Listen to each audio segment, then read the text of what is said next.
Ще е временно силен.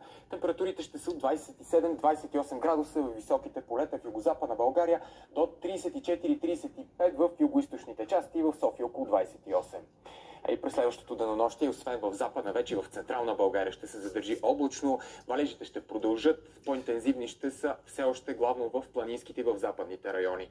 Остават условията за градушки. Чак вечерта ще започнат да спират, облачността ще намалее, а в източна България ще се задържи слънчево и безоблачно. Ще остане ветровито, особено в Дунавската равнина, температурите ще са без съществена промяна.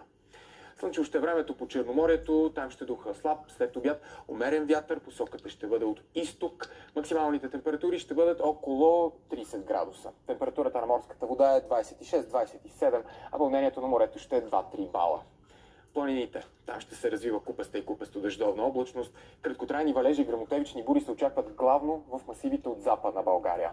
На места там ще бъдат и интензивни, има повишена вероятност за градушки. Ще духа слаб до умерен вятър, посоката ще от изток-юго-изток.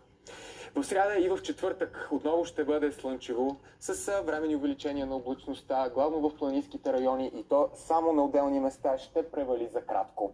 Вятърът ще отслабне, ще се ориентира от северо-изток. Максималните температури ще бъдат все още без съществена промяна от 27-28 градуса в западна България до 34-35 в югоизточните части. В петък и през почивните дни ще бъде все още слънчево, температурите бързо ще се повишат и в събота ще са предимно вече над 30 градуса, на места до около 37. Това е прогнозата за времето. Хубав ден!